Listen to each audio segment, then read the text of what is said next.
it's all part of a multi-agency plan to pump the brakes on road rage. Tennessee remains one of 3 states at the very top of the CDC list when it comes to the number of flu cases. Standing here more than 24 hours from when we got this first call that an active shooter was on this campus, Metro Police believe road rage could be a potential motive for the murder. The New Year's Eve live show itself for Nashville's Big Bash will bring in roughly $30 million.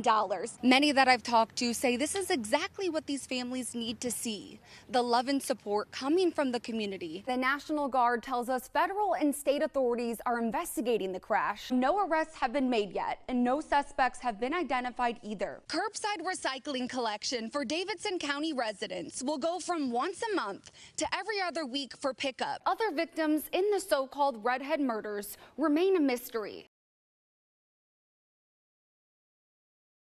She was on a Zoom call and heard the gunshots and went straight towards them. During Dr. Catherine Kuntz's last moments, her former student Barrett Severance and former colleague and close friend of 23 years, Anna Caudle, say it was spent trying to stop the shooter and save the children. The way she was that it was clear that she was facing and confronting the shooter in that last moment. Her last moment was spent protecting those children, and that is not surprising to those that know her. It is heartbreaking, but that's certainly the person that we know. A hero, a love that knows no fear, is how her friends will always remember her by. How has her loss impacted you? I think I'm going to be looking for an answer to that question for the rest of my life, because I think I'm going to find new ways in which that impacts me every day. How can we honor her?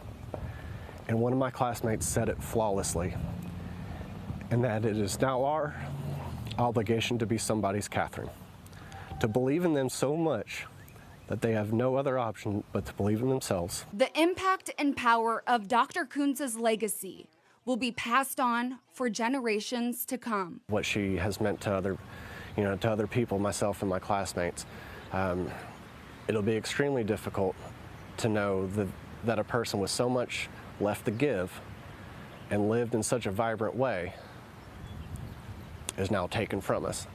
I love her. I'm so proud of her. And it helps me not to be afraid, and it helps me hold on to her family's request that as we pray, that we pray for the 7 families who lost loved ones that day. If you're driving past the memorial outside of the school, you might notice something different. Well, all of the stuffed animals, handmade signs, cards, and many other items that hundreds of you brought to memorialize all of the victims are now being preserved in this basement by a very special woman. I thought about how it might feel to be one of the parents or one of the children and to ride past and see sort of these stuffed animals gradually getting worn down by the weather. And I really wanted to take care of that for the community. In the midst of tragedy, heartbreak, and confusion, Anna Caudle, who lost her dear friend, Dr. Kuntz, wanted to make sure that the items brought to this memorial would last forever. I drove over right after Catherine's visitation and my husband helped me load up the van with the first load. After speaking with officials at the Covenant School, she so graciously offered to collect, archive, and preserve all of the memorabilia you see here. When you walk down to her basement, it's an overwhelming sense of feeling, knowing that so many people from all over have brought thousands of items to remember all of the lives lost. It's wild to me. This keeps happening. Loving God, take care of these 6 angels. They are loved and mourned and missed here on earth. Our hearts are broken. I'm so sorry we failed you. This should never have happened, and action should be taken so that it never happens again. We love you, Evelyn, Hallie, William, Cynthia, Catherine, and Mike, forever in our hearts.